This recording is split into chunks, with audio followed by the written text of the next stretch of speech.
प्रश्न 10 से देखिए, ये भी इम्पोर्टेंट क्वेश्चन है कि 14 सेंटीमीटर त्रिज्या वाली एक वृत्ताकार गत्ते की शीट में से 3.5 सेंटीमीटर त्रिज्या वाले दो वृत्तों को और 3 सेंटीमीटर लंबाई तथा 1 सेंटीमीटर चौड़ाई वाली आयत को निकाल दिया जाता है। शीट के शेष भाग का क्षेत्रफल ज्ञात कीजिए। 14 सेंटीमीटर त्रिज्या वाली एक वृत्ताकार गत्ते की शीट, तो आप सिंपल लिखेंगे कि वृत्ताकार गत्ते की शीट की त्रिज्या, देखिए 14 सेंटीमीटर त्रिज्या किसकी है? वृत्ताकार गत्ते की शीट की। तो जैसे मैंने लिखा वृत्ताकार गत्ते की शीट की त्रिज्या, त्रिज्या को हम आर लिखते हैं, बराबर है 14 सेंटीमीटर। बात की है देखो शीट के शेष भाग का क्षेत्रफल। क्षेत्रफल निकालना तो पहले वृत्ताकार गत्ते की शीट का क्षेत्रफल, तो वृत्ताकार गत्ते की शीट का क्षेत्रफल, तो वृत्ताकार गत्ते की शीट है, तो वृत्ताकार गत्ते का क्षेत्रफल क्या होगा फिर? पाई आर स्क्वायर, क्योंकि वृत्ताकार है तो वृत्त का क्षेत्रफल पाई आर स्क्वायर। तो पाई अब नहीं बोला है तो तब लिखेंगे हम 22/7 और बीच में गुणा का चिन्ह, आर स्क्वायर, आर कितना है? 14 और इसका स्क्वायर और साथ में सेंटीमीटर स्क्वायर, क्योंकि क्षेत्रफल की इकाई सेंटीमीटर स्क्वायर। अब देखिए हम इस स्क्वायर को खोलेंगे, देखिए 22/7 का 22/7 और गुणा 14 का स्क्वायर, मतलब 14 गुणा 14 और सेंटीमीटर स्क्वायर।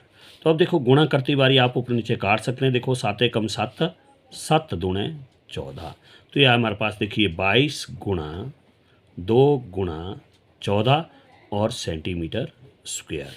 अब आप इनको गुणा करेंगे, देखो 22 गुणा 2 गुणा 14, तो इससे गुणा करने से पहले मैं देखिए आपको बता रहा हूँ, इन्होंने कहा था कि एक वृत्ताकार शीट है, इस तरह से वृत्ताकार शीट है, ले ली वृत्ताकार शीट गत्ते की। इसमें से इन्होंने कहा था देखिए कि 3.5 सेंटीमीटर त्रिज्या वाले दो वृत्त, तो ये देखिए मैंने ले ली, मान लो 3 त्रिज्या वाला एक वृत्तीय है, एक वृत्तीय है, इनको काट लिया है और साथ में इन्होंने 3 सेंटीमीटर लंबाई और 1 सेंटीमीटर चौड़ाई वाली एक आयत को काट कर निकाल दिया है। तो हमसे कहा इन्होंने कि ये जो शीट का शेष भाग है उसका क्षेत्रफल ज्ञात करना आपने। तो ये हमारे पास देखो ये वृत्त भी निकालना है, यहाँ से वृत्त भी निकालना है और यहाँ से आयत भी निकालनी है। इसलिए सबसे पहले हम निकालेंगे वृत्ताकार शीट का क्षेत्रफल, वो हमने निकाल दिया। देखिए अब इनको गुणा करिए, देखिए 22 गुणा 2, 2 दूने 4, 2 दूने 4, फिर बच गया 14, करिए गुणा 14, तो देखिए 4 चौके 16, 4 चौके 16 का 17, फिर 1 से 1 चौके 4, 1 चौके 4। अब जोड़िए देखो इनको, 6 का 6, 7 11, 4 1 5 1 6, ये आ गया देखो 616 और सेंटीमीटर स्क्वायर। ये तो हुआ हमारे पास वृत्ताकार गत्ते की शीट का क्षेत्रफल, ये आया हमारे पास वृत्ताकार गत्ते की शीट का क्षेत्रफल। अब हमारे पास इन्होंने कहा है कि इस गत्ते की शीट में से 3.5 सेंटीमीटर त्रिज्या वाले दो वृत्त, अब छोटे वृत्त और काटे हैं तो लिखेंगे आप वृत्त की त्रिज्या। अब छोटे वृत्त की त्रिज्या लिख सकते हैं आप, छोटे वृत्त की त्रिज्या क्या लिखेंगे? छोटे वृत्त की त्रिज्या। ये देखिए छोटे वृत्त की त्रिज्या, तो आप लिखेंगे छोटे वृत्त की त्रिज्या।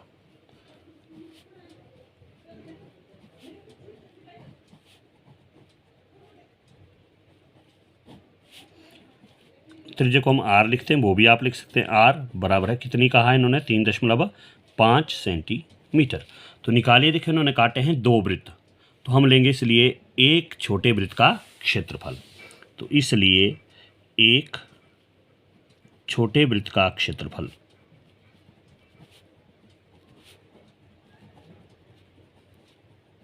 तो वृत्त का क्षेत्रफल वही सूत्र क्या? पाई आर स्क्वायर। हमारे पास इन्होंने दो वृत्त काटे, देखिए इसलिए इकट्ठे निकाले, इसलिए दो छोटे वृत्तों का क्षेत्रफल, दो छोटे वृत्तों का क्षेत्रफल, दो छोटे वृत्तों का क्षेत्रफल। तो देखिए दो का निकालना, ज़्यादा का निकालना, देखो एक का आया पाई आर स्क्वायर, दो का कितना होगा? 2 गुणा पाई आर स्क्वायर।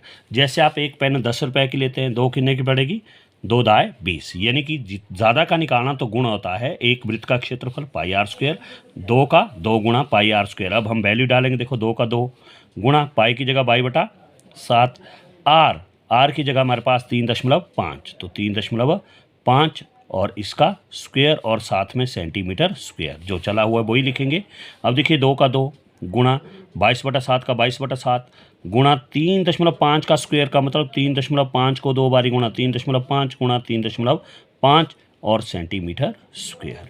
अब देखिए नीचे से आप ऊपर को काट सकते हैं। देखो 7 एकम 7, 7 पंजे 35, पॉइंट एक के बाद लगेगा क्योंकि यहाँ भी एक के बाद है तो इसलिए यहाँ लगा, इससे पहले कुछ नहीं तो शून्य। ये आ गया हमारे पास 2 गुणा 22 गुणा 0.5 गुणा 3.5। अब करिए गुणा, देखो 22 गुणा 2, 2 दूने 4, 2 दूने 4 और बच गया 5। फिर पॉइंट हम लास्ट में लगाएंगे, 5 के बी 2 22, फिर रह गया 35, पॉइंट हम लास्ट में लगाएंगे। 5 शून्य शून्य, 5 दूना 10, 5 दूना 10 11, फिर 3 से देखिए 3 शून्य शून्य, 3 दूने 6, 3 दूने 6। अब जोड़िए इनको, देखो 0 0 6 1 7, 6 1 7, तो ये आ गया हमारे पास 77,000 और लास्ट में पॉइंट लगाएंगे हम। देखो 1 2, 1 2 के बाद पॉइंट लग गया और पॉइंट के बाद की सारी शून्य खत्म और सेंटीमीटर स्क्वायर, तो आप लिखेंगे 77 सेंटीमीटर स्क्वायर। तो देखिए 2 वृत्तों का भी निकाल दिया। अब लास्ट में हमारे पास रही है आयत, और इन्होंने कहा था आयत क्या है, 3 सेंटीमीटर लंबाई तथा 1 सेंटीमीटर चौड़ाई। अब लिखेंगे आप आयत की लंबाई 3 सेंटीमीटर और आयत की चौड़ाई 1 सेंटीमीटर। तो आप लिखेंगे अब आयत की लंबाई, आयत की लंबाई बराबर है कितनी कहा इन्होंने, 3 सेंटीमीटर, और आयत की चौड़ाई, आयत की चौड़ाई, आयत की चौड़ाई वो दी है हमारे पास 1 सेंटीमीटर, और इसलिए आयत का भी क्या निकालना है, क्षेत्रफल, आयत का क्षेत्रफल। तो आयत के क्षेत्रफल का सूत्र आपको मालूम है, क्या होता है आयत का क्षेत्रफल का सूत्र, वो होता है लंबाई गुणा चौड़ाई, लंबाई गुणा चौड़ाई। तो लंबाई ये देखो 3 गुणा चौड़ाई ये देखो 1, तो 3 एकम 3 और सेंटीमीटर स्क्वायर, ये आयत का भी निकाल दिया। अब हमें कहा इन्होंने, देखिए कि शीट के शेष भाग का क्षेत्रफल, तो शेष भाग का क्षेत्रफल क्या होगा, वो होगा इस वृत्ताकार शीट है इसका क्षेत्रफल माइनस 2 वृत्तों का क्षेत्रफल माइनस आयत का क्षेत्रफल, क्योंकि हमें कहा है ये जो बच गया वो, तो इसलिए क्या होगा, वृत्ताकार शीट का क्षेत्रफल माइनस 2 वृत्तों का क्षेत्रफल माइनस आयत का क्षेत्रफल, ये होगा आपका। ओके, अब हम इसको निकालेंगे लास्ट में।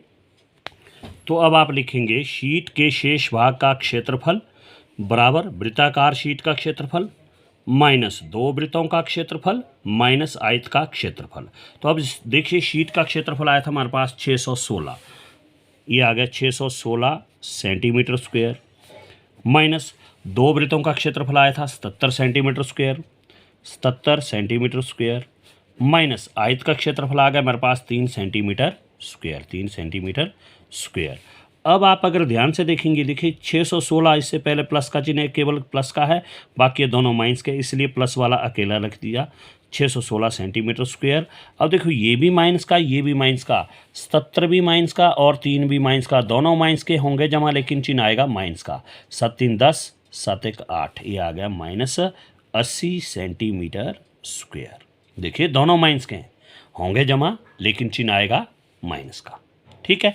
तो इसलिए अब देखिए हमारे पास आ गया 616 आपका प्लस का है, 616 प्लस का है, और 80 किस चीज़ का है, माइनस का। घटाइए, देखिए 6 में शून्य घटे 6, यहाँ से देखो 1 से तो 8 घटता नहीं, इसलिए असल गई यहाँ से, तो यहाँ हो गया 11, 11 में 8 घटे 3, यहाँ रह गया 5, तो 536 सेंटीमीटर स्क्वायर।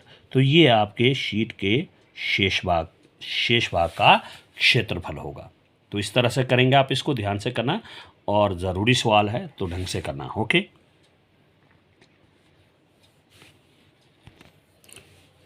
तो एक प्रश्न आपका 11.4 का है, ये पेपर में आ चुका है पहले, आज से पहले। तो प्रश्न 10 है, इसका दूसरा भाग है कि छायांकित भाग का क्षेत्रफल ज्ञात कीजिए। देखिए आपके पास आकृति दी हुई है, यहाँ पर देखिए दिया है एक वर्ग है, देखो लग रहा आपको कि PQRS, आपको देखने में लग रहा अगर ये भुजा 20 है तो ये भी कितनी होगी, 20 ही होगी, क्योंकि यहाँ दिया नहीं लेकिन ये 20 ही होगा। यहाँ पर देखो 20 एक वर्गाकार लग रहा, देखो देखने में ही, तो यहाँ से यहाँ भी ये कितना होगा, ये भी आपका यहाँ से यहाँ तक कितना होगा, 20 सेंटीमीटर होगा, यहाँ से यहाँ तक, और यहाँ से यहाँ तक भी 20 ही होगा, सारा टोटल भुजाएं। तो ये देखो PQRS आपका एक वर्ग दिख रहा है, तो वर्ग की भुजा कितनी है, 20 सेंटीमीटर। फिर उसमें से देखो छायांकित भाग हमारे पास ये लग रहा शेड किया हुआ, इसका क्षेत्रफल निकालना है। क्या बन गई आपके पास, एक त्रिभुज, वैसे तो त्रिभुज का क्षेत्रफल होता है 1/2 गुणा आधार गुणा ऊंचाई, वो मैं आपको करवा चुका हूँ। लेकिन इसके आधार का पता नहीं लग रहा हमें, यहाँ से यहाँ तक कितना है कोई पता नहीं है, यहाँ से यहाँ तक वो भी नहीं पता है कितना है, और यहाँ से यहाँ तक भी कोई पता नहीं है।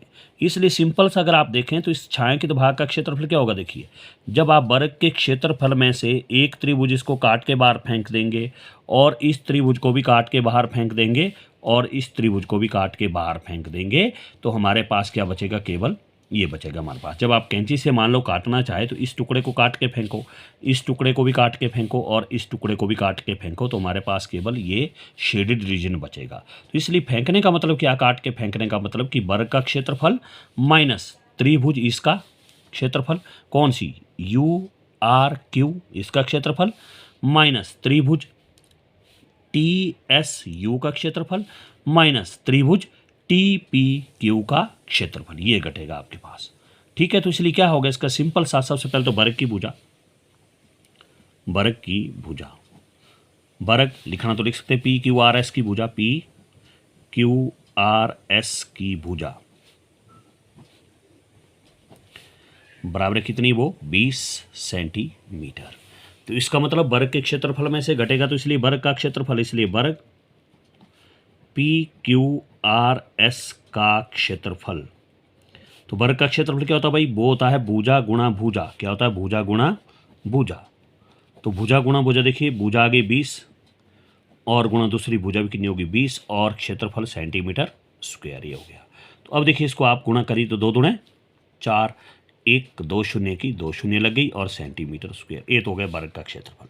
अब हमारे पास त्रिभुज है, देखो कौन सी, पहले मैं इसका निकाल रहा हूँ यू आर क्यू, तो इसलिए ये समकोण है, देखो क्योंकि यहाँ पर 90 डिग्री का कोण है, तो आप लिखेंगे इसलिए त्रिभुज यू आर एस, यानी कि समकोण त्रिभुज, समकोण त्रिभुज, ये त्रिभुज का चिन्ह है, U R Q, U R Q का क्षेत्रफल। अब त्रिभुज का क्षेत्रफल क्या होता है, वो होता है 1/2 गुणा आधार गुणा ऊंचाई। तो देखिए 1/2 इसका आधार देखिए ये हो गया, जो सीधा नीचे पड़ा हुआ ये आपका आधार होगा नीचे वाला, ये है देखिए 10 सेंटीमीटर, यहाँ से यहाँ तक बताया इन्होंने 10 है, देखो यहाँ से यहाँ तक 10 सेंटीमीटर, और गुणा ऊंचाई कितनी इसकी, देखो ये आपकी ऊंचाई आ गई वो 20 है, और क्षेत्रफल सेंटीमीटर स्क्वायर आ गया। अब देखिए 2 से काटिए, 2 एकम 2, 2 पंजे 10, तो हमारे पास बच गया 5 गुणा 20 और सेंटीमीटर स्क्वायर, तो ये आगे देखो 20 पंजे 100 और सेंटीमीटर स्क्वायर, नहीं तो 5 दूणे 10, 1 शून्य की 1 शून्य, ये तो हो गया हमारे पास किसका, ये हो हमारे पास यू आर क्यू का। अब दूसरी समकोण त्रिभुज हमारे पास है, आगे देखो समकोण त्रिभुज यू एस टी, समकोण यहाँ पर है 90 डिग्री, तो इसको ही लिखेंगे, इसलिए त्रिभुज, इसलिए समकोण त्रिभुज, समकोण त्रिभुज कौन सी, यू एस टी, क्योंकि एस पर समकोण है, तो यू एस टी का क्षेत्रफल। तो समकोण त्रिभुज का क्षेत्रफल वही क्या, 1/2 गुणा आधार गुणा ऊंचाई। तो देखिए 1/2 का 1/2 गुणा आधार, इसका आधार कितना है, देखो यू एस 10 और ऊंचाई भी इसकी 10, यानी कि 1/2 आधार भी 10 और ऊंचाई भी 10, तो देखिए 2 एकम 2, 2 पंजे 10, तो ये बच गया हमारे पास 5 गुणा 10 और सेंटीमीटर स्क्वायर, तो 5 दाए 50 और सेंटीमीटर स्क्वायर, ये आ गया यू एस टी का, इसका यू एस टी। अब रही हमारे पास कौन सी, टी पी क्यू। अब टी पी क्यू का देखिए यहाँ से यहाँ तक 10 है, तो यहाँ से यहाँ तक कितना आएगा इसका, देखिए कितना आएगा इसका, यहाँ से यहाँ तक टोटल था, देखो इसका कितना 20 था टोटल, देखो कितना था 20, तो यहाँ से यहाँ भी कितना रह जाएगा आपका 10 सेंटीमीटर रह जाएगा आपका। तो इसलिए टी पी क्यू का क्षेत्रफल भी होगा समकोण त्रिभुज, इसलिए समकोण त्रिभुज, समकोण त्रिभुज T P S, oh sorry T P Q, T P Q का क्षेत्रफल, इसका भी देखिए 1/2 गुणा आधार गुणा ऊंचाई, 1/2 का 1/2 गुणा आधार, देखिए इसका आधार आप अगर इधर से लेना चाहे तो 10 को भी आधार ले सकते हैं, अगर इधर से लेना तो आप इसको भी ले सकते हैं, वो आपकी मर्जी है जिसको भी लेना, क्योंकि 90 डिग्री की यहाँ पर बना, चाहे इसको आधार ले लो चाहे इसको ले लो आप। तो यह 10 गुणा 20, तो 10 गुणा 20 और सेंटीमीटर स्क्वायर का सेंटीमीटर स्क्वायर। तो देखिए 2 एकम 2, 2 पंजे 10, तो हमारे पास बच गया 5 गुणा 20 और सेंटीमीटर स्क्वायर। तो हमारे पास आगे देखो 5 दूना 10 और 0 की 0 और सेंटीमीटर स्क्वायर। ये तो हमने निकाल दिया इनका क्षेत्रफल। हमने निकालना इस शेडेड रीजन का। अब निकालेंगे आप शेडेड रीजन का क्षेत्रफल, यानी कि छायांकित भाग का क्षेत्रफल। तो देखिए अब होगा छायांकित भाग TUQ। देखिए हमारे पास छायांकित भाग TUQ का क्षेत्रफल, TUQ का क्षेत्रफल। तो मैंने भी लिख दिया, देखिए छायांकित भाग TUQ का क्षेत्रफल वो होगा वर्ग PQRS का क्षेत्रफल माइनस जो हमने निकाला त्रिभुज URQ का क्षेत्रफल माइनस त्रिभुज UST का क्षेत्रफल माइनस त्रिभुज TPQ का क्षेत्रफल। अब हमने सिर्फ वैल्यू पुट करनी है। देखिए वर्ग का क्षेत्रफल आया था हमारे पास 400 सेंटीमीटर स्क्वायर माइनस त्रिभुज URQ का आया था हमारे पास 100 सेंटीमीटर स्क्वायर माइनस त्रिभुज UST का आया था हमारे पास 50 सेंटीमीटर स्क्वायर माइनस और त्रिभुज TPQ का आया था हमारे पास 100 सेंटीमीटर स्क्वायर। अब आप अगर ध्यान से देखेंगे तो देखिए 400 सेंटीमीटर स्क्वायर, ये प्लस का है क्योंकि कोई साइन नहीं तो प्लस का है ये, तो ये आया हमारे पास प्लस का प्लस 400 सेंटीमीटर स्क्वायर। बाकी देखिए ये भी माइनस का और ये भी माइनस का, ये भी माइनस का, तीनों देखिए माइनस का। तो आप देखिए 100 ये भी माइनस का, 50 ये भी माइनस का, फिर 100 ये भी माइनस का। सारे माइनस के तो क्या होंगे, सभी माइनस के तो जमा होंगे, लेकिन चिन्ह आएगा माइनस का। 0 का 0, 5 जमा 0 5, 1 1 का 2, तो ये आ गया 250, यानी कि माइनस 250 और सेंटीमीटर स्क्वायर। तो अब आप क्या करेंगे, अब आप इसमें से इसको माइनस करेंगे, किसको, ये 400 में से अब आप इसको घटाएंगे। 400 में से अब आप इसको घटाएंगे। देखिए 400 आपका जमा का है, 250 आपका माइनस का। घटाइए 0 का 0, 0 से 5 घटता नहीं, इसलिए हासिल गई 10, 10 में 5 घटे 5, यहाँ रह गया 3, 3 में 2 घटे 1 और जमा का चिन्ह बढ़ा। जमा का चिन्ह लिखने की ज़रूरत नहीं, आप लिखेंगे 150 और सेंटीमीटर स्क्वायर। तो ये आपका आंसर होगा। तो इस तरह से करेंगे आप, बहुत ज़रूरी सवाल है, इनको बार बार देखना है और बार बार करना है, तभी आपको आएंगे। Okay, thank you.